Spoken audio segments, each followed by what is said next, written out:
अच्छा बेटा, class 9th biology chapter number 7 और चैप्टर नंबर 7 का नाम क्या है? Bio energetics and ATP. आज जो हम लोग डिस्कस करेंगे वो है बायो एनर्जेटिक्स और एटीपी।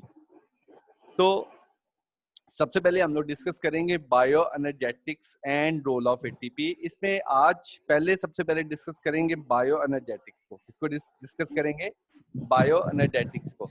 बायो के बारे में आप लोग जानते हो कि बायो का मीनिंग क्या होता है? लाइफ। बायो निकला है बायो से, जिसका मीनिंग क्या है? लाइफ। जिसका मीनिंग क्या है? लाइफ। यानी कि बायो से निकला है, जिसका मीनिंग क्या है? लाइफ।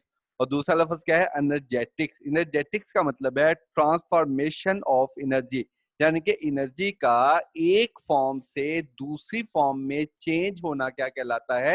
एनर्जेटिक्स। यानी कि ट्रांसफॉर्मेशन ऑफ एनर्जी, यानी कि अगर कोई मैकेनिकल और काइनेटिक एनर्जी है, उसका change into potential energy, heat energy है चेंज इनटू इलेक्ट्रिकल एनर्जी, यानी कि एनर्जी का एक फॉर्म से दूसरी फॉर्म में कन्वर्ट होना क्या कहलाता है? एनर्जेटिक्स। तो हम लोग कंप्लीट बायो एनर्जेटिक्स की जो डेफिनेशन है वो क्या करेंगे? Transformation of energy from one form to another, यानी कि एनर्जी की transformation from one form to another by living organisms. किसके अंदर? लिविंग ऑर्गेनिजम्स के अंदर या लिविंग सिस्टम्स के अंदर। कोई एक बात लिख सकते हो, या लिविंग ऑर्गेनिज्म लिख सकते हो या सिस्टम लिख सकते हो।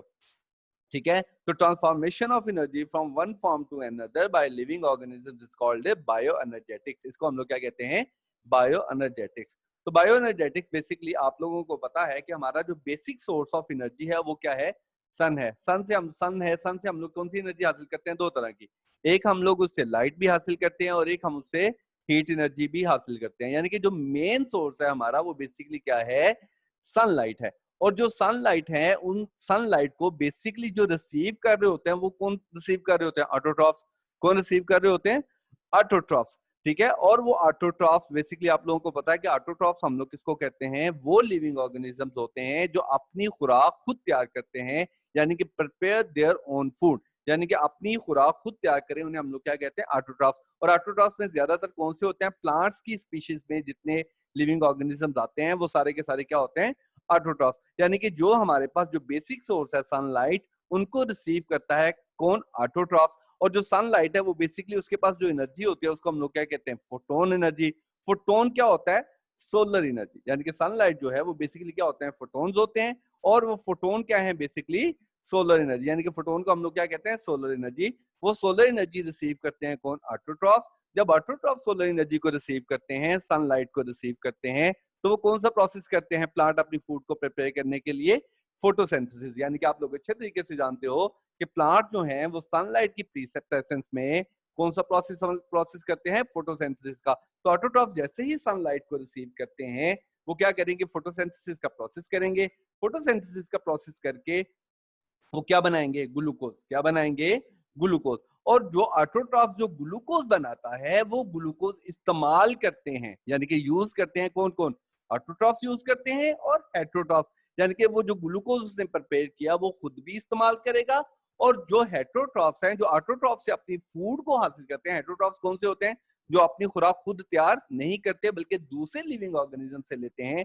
तो ऑटोट्रॉफ जो ग्लूकोज इस्तेमाल करते हैं, एक तो ऑटोट्रॉफ वो ग्लूकोज खुद इस्तेमाल कर लेते हैं, दूसरा वो हेट्रोट्रॉफ जो ऑटोट्रॉफ्स को एड अ फूड इस्तेमाल करते हैं, वो हेट्रोट्रॉफ्स भी क्या करते हैं? उस ग्लूकोज को इस्तेमाल करते हैं। उस ग्लूकोज को इस्तेमाल करके वो फॉर्म कर लेते हैं क्या? एटीपी। वो क्या बनाते हैं? एटीपी। तो बात समझ आ गई? तो इस तरीके से क्या हुआ कि जो हमारी सनलाइट है, यानी कि यहां से जो एनर्जी हासिल हुई वो कन्वर्ट हो रही है फ्रॉम वन फॉर्म, यानी कि ट्रांसफॉर्म हो रही है कहां से? एक फॉर्म से दूसरी फॉर्म में। एक फॉर्म से दूसरी फॉर्म में। तो इस पूरे प्रोसेस को हम लोग क्या कहते हैं? Bio energetics. क्या कहते हैं इस पूरे प्रोसेस को? Bio energetics. तो बायो एनर्जेटिक्स आप लोगों को पता है कि जो एनर्जी है वो बेसिकली हमारे नेचुरल अक्रिंग प्रोसेस के अंदर इस्तेमाल होती है। यानी कि जो एनर्जी गेन करते हैं वो हमारे नेचुरल अक्रिंग प्रोसेस होते हैं। और नेचुरल अक्रिंग प्रोसेस बेसिकली हमारे पास basically natural process that cover bioenergetics, यानी कि जो नेचुरल प्रोसेस जो हमारे बायो एनर्जेटिक्स को कवर करते हैं लिविंग ऑर्गेनिजम्स के अंदर। किसके अंदर? लिविंग ऑर्गेनिजम्स के अंदर। जो बायो एनर्जेटिक प्रोसेस को जो कवर करेंगे वो कितने हैं? बेसिकली दो हैं। कितने हैं? दो हैं और इंशाल्लाह दोनों प्रोसेस को हम लोग डिस्कस करेंगे इस चैप्टर के अंदर। एक कौन सा है फोटोसिंथेसिस है, एक कौन सा है फोटोसिंथेसिस है और एक कौन सा है सेलुलर रेस्पिरेशन। एक कौन सा है फोटोसिंथेसिस है और एक है सेलुलर रेस्पिरेशन। तो इंशाल्लाह इस पूरे चैप्टर के अंदर हम लोग फोटोसिंथेसिस को भी डिस्कस करेंगे और सेलुलर रेस्पिरेशन को भी डिस्कस करेंगे। तो सबसे पहले इन फोटोसिंथेसिस और सेलुलर रेस्पिरेशन को डिस्कस करने से पहले बायोएनर्जेटिक्स को मैं एक्सप्लेन कर चुका। अब इसके साथ साथ हम लोग इसको डिस्कस करेंगे एटीपी, क्योंकि आज का जो टॉपिक है वो हमारा क्या है, बायोएनर्जेटिक्स एंड एटीपीज। तो देखो बेटा, एटीपी बेसिकली क्या है, the major energy currency of all cells, यानी कि जो हमारे जितने भी, और एटीपी जो है वो एब्रिविएशन है किसका, एडिनोसाइन ट्राइफॉस्फेट का। किसका, एडिनोसाइन, यानी कि इसके अंदर एक क्या होगा, एडिनोसाइन होगा और ट्राइफॉस्फेट होंगे। ट्राइफॉस्फेट मतलब उसके साथ 3 फास्फोरस के जो एटम हैं वो बॉन्ड बनाकर उसके साथ मौजूद होंगे। अभी हम इसके स्ट्रक्चर को आगे जाके डिस्कस करते हैं। तो देखो एटीपी का काम क्या है, the major source, the major energy currency of all cells, यानी कि जो मेजर एनर्जी करेंसी है तमाम सेल का, इट इज अ न्यूक्लियोटाइड। वो क्या होता है, न्यूक्लियोटाइड। और न्यूक्लियोटाइड के बारे में आप लोग जानते हो कि न्यूक्लियोटाइड बेसिकली ग्रुप होता है किसका, ये किस स्पीशीज से ताल्लुक रखता है, न्यूक्लिक एसिड से। यानी कि एडिनो ट्राइफॉस्फेट जो है इसका किससे ताल्लुक है, न्यूक्लिक एसिड से। किससे, न्यूक्लिक एसिड। और न्यूक्लिक एसिड ऑलरेडी आप लोग जानते हो कि न्यूक्लिक एसिड जो है वो न्यूक्लियोटाइड से मिलकर बनता है। क्या किससे मिलकर बनता है, न्यूक्लियोटाइड से। तो इससे हम लोग क्या कहते हैं, the major energy currency of all cells in a nucleotide called adenosine triphosphate. उसको हम लोग क्या कहते हैं, adenosine triphosphate. It is the main energy source, यानी कि ये एटीपी जो है ये एनर्जी का मेन सोर्स है for majority of cellular function. किसके लिए, हमारे जितने भी सेल्स के फंक्शन है उनको परफॉर्म करने के लिए मेजॉरिटी सोर्स है, यानी कि ये मेजर सोर्स है किसका, एनर्जी का। लाइक सिंथेसिस ऑफ माइक्रोमोलिक्यूल, जैसे वो जिस एनर्जी को इस्तेमाल करके वो क्या करता है, माइक्रोमोलिक्यूल्स बनाता है, जिसमें क्या आते हैं, डीएनए और आरएनए एंड प्रोटीन। यानी कि हमारे सेल्स की जो बेसिक नीड है वो क्या है, डीएनए। यानी कि हमारे सेल्स के अंदर बेसिकली क्या होता है, डीएनए, आरएनए और प्रोटीन। इनको क्या करेगा, वो सिंथेसाइज करेगा, इनको बनाएगा। उसके अलावा मूवमेंट में उस एनर्जी को इस्तेमाल करेगा, ट्रांसमिशन ऑफ नर्व इंपल्सेस को, यानी कि हमारी बॉडी के जो मैसेजेस हैं जो हमारे बॉडी पार्ट से लेकर कहां तक जाते हैं, ब्रेन तक जाते हैं, उनको ट्रांसमिट करने में इसको इस्तेमाल करेगा। एक्टिव ट्रांसपोर्ट में इसको इस्तेमाल करेगा।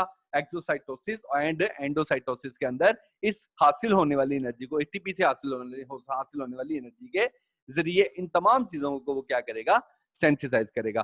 तो जो एटीपी है इसके अंदर एबिलिटी होती है क्या करने की, एनर्जी को स्टोर करने की भी और एनर्जी को रिलीज करने की भी। जो एनर्जी बाहर से आ रही होगी उसको क्या करेगा, ये एनर्जी को स्टोर कर लेगा और जो अपनी परफॉर्मेंस से, यानी कि अपनी मेटाबॉलिज्म प्रोसेस से ये क्या करेगा, एनर्जी को रिलीज भी करेगा। यानी कि ये दोनों काम करता है एटीपी, एनर्जी को स्टोर भी करता है और एनर्जी को रिलीज भी करता है इन इट्स मॉलिक्यूलर स्ट्रक्चर। किसके अंदर, अपने मॉलिक्यूलर स्ट्रक्चर के अंदर। Is it clear. उसके बाद हम बात करेंगे एटीपी के स्ट्रक्चर की। किसकी बात करेंगे, एटीपी के स्ट्रक्चर की। तो एटीपी का स्ट्रक्चर बेसिकली बेटा ये कंसिस्ट करता है, इसके अंदर ऑक्सीजन होती है, ये बॉन्ड बनाती है C1 के साथ, फिर C1 बॉन्ड बनाता है C2 के साथ, फिर C2 बॉन्ड बनाता है C3 के साथ, फिर C4 बॉन्ड बनाता है C3 के साथ, और यहाँ पे जो C4 है ये अगेन बॉन्ड बनाता है किसके साथ, C5 के साथ। किसके साथ, C5 के साथ। ठीक है, तो यहाँ देखो, यहाँ पे C1 के साथ क्या होता है, हमारा एडिनोसाइन होता है। यानी कि C1 के साथ क्या होता है, एडिनोसाइन होता है। यहाँ पे नाइट्रोजन के साथ वो क्या करता है, बॉन्ड बना रहा होता है, और जो स्पेसिफिक नाइट्रोजन के साथ बॉन्ड बना रहा होता है इसको हम लोग क्या कहते हैं, एडिनोसाइन का नाम देते हैं। क्या नाम देते हैं, एडिनोसाइन का नाम देते हैं। और ये जो स्ट्रक्चर है इनर साइड का, ये बेसिकली क्या होता है, राइबोस शुगर होती है। यानी कि जो अंदर होता है इसे क्या कहते हैं हम लोग, राइबोस शुगर होती है। और ये जो C5 है ये बेसिकली बॉन्ड बना रहा होता है किसके साथ, फास्फोरस के साथ। किसके साथ बॉन्ड बना रहा होता है, फास्फोरस के साथ। और ये फास्फोरस जो है एक्स्ट्रा 2, यानी कि एक्स्ट्रा 2 फास्फोरस के साथ क्या करता है, इस बॉन्ड के जरिए आपस में उनके साथ बॉन्ड बना रहा होता है। इसलिए इसके साथ कितने फास्फोरस होते हैं, 3 फास्फोरस होते हैं। इसलिए हम लोग इसको क्या कहते हैं, ट्राइफॉस्फेट। क्या कहते हैं इसको, ट्राइफॉस्फेट। और ये जो है हमारा क्या है, एडिनो है, एडिनोसाइन है। इससे पूरे स्ट्रक्चर को हम लोग क्या कहते हैं, एडिनोसाइन ट्राइफॉस्फेट। ठीक है, तो देखो सबसे पहले क्या होता है, एटीपी जो है जब इससे एनर्जी को रिलीज करना होता है, मैं बात करने लगा हूं कब, जब वो एनर्जी को रिलीज करता है। क्योंकि मैंने क्या बताया कि एटीपी बेसिकली क्या कर सकता है, एनर्जी को स्टोर भी कर सकता है और एटीपी क्या कर सकता है, एनर्जी को रिलीज भी कर सकता है। तो जब एटीपी ने क्या करना होता है, एनर्जी को रिलीज करना होता है, तो एटीपी जब एनर्जी को रिलीज करता है तो रिलीज करते हुए जब वो वाटर के साथ मिलता है तो वो चेंज हो जाता है एडीपी में। क्या, एडीपी में। यानी कि एडीपी में का मतलब क्या है, यहाँ पे ट्राई था, ट्राई मीन उसके साथ कितने थे, 2 फास्फोरस के एटम थे। अगर यहाँ पे क्या हो जाएगा, adenosine diphosphate, adenosine diphosphate. Diphosphate का मतलब क्या है कि इसमें से एक फास्फोरस जो है वो क्या हो जाएगा, इस बॉन्ड से अलग हो जाएगा। जब एटीपी इसके साथ रिएक्ट करेगा तो इसमें से एक फास्फोरस बॉन्ड क्या हो जाएगा, इससे अलग हो जाएगा। जब इसमें से एक फास्फोरस बॉन्ड अलग हो जाएगा तो कितने फास्फोरस रह जाएंगे, फास्फेट रह जाएंगे इसके साथ, सिर्फ 2। जब 2 रह जाएंगे तो ये क्या हो जाएगा, एडीपी। क्या हो जाएगा, एडीपी। और एडीपी क्या करेगा, एडीपी बन गया और साथ क्या हो गया, एक फास्फोरस जो है इससे क्या हो गया, अलहदा हो गया और साथ इसने क्या की, एनर्जी को रिलीज कर दिया। साथ इसने क्या किया, एनर्जी को रिलीज कर दिया। अब जब ये एडीपी दोबारा रिएक्ट करेगा किसके साथ, वाटर के साथ, तो इसमें से क्या होगा, एक फास्फोरस बॉन्ड दूसरा भी टूट जाएगा। पहले ये भी टूट गया, एडीपी ने जब किया तो ये भी टूट गया, तो बाकी हमारे पास कितने फास्फोरस रह गए, सिर्फ 1 रह गए। तो इसलिए हम लोग इसको क्या कहते हैं, एडिनोसाइन मोनोफॉस्फेट। क्या कहते हैं, मोनो। मोनो का मतलब क्या होता है, 1। मोनो का मतलब क्या होता है, 1। यानी कि एडिनोसाइन मोनोफॉस्फेट में क्या हुआ, ये दोनों फास्फोरस के बॉन्ड पहले एटीपी से टूटा तो एडीपी बन गया, फिर एडीपी से वो फास्फोरस बॉन्ड टूटा तो क्या बन गया, वो एडिनो मोनोफॉस्फेट बन गया और साथ ये क्या कर रहा था, एनर्जी को रिलीज कर रहा था। यानी कि इस प्रोसेस में वो क्या कर रहा था, एनर्जी को रिलीज कर रहा था। और यही प्रोसेस क्या हो सकता है, रिवर्स हो सकता है। क्या हो सकता है, रिवर्स हो सकता है। रिवर्स कैसे हो सकता है, जब ये एनर्जी बाहर से आ रही होगी, जहां यानी कि जब क्या करना होगा, एनर्जी को ऑब्जॉर्ब करना होगा।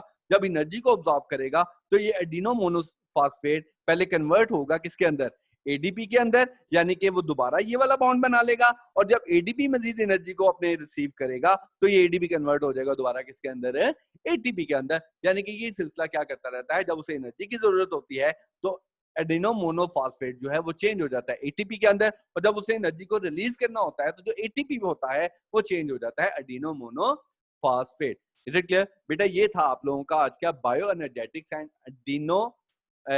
Adeno triphosphate. ठीक है, तो बेटा ये याद रखिएगा। ठीक है, और मेरा आई होप सो कि आप लोग इसको बहुत अच्छे तरीके से अंडरस्टैंड कर चुके होंगे। बेटा सिर्फ अब 1 मिनट के बाद आप लोगों को कोई भी क्वेश्चन इसके हवाले से पूछना हो तो वो आप लोग डिस्कस कर सकते हो।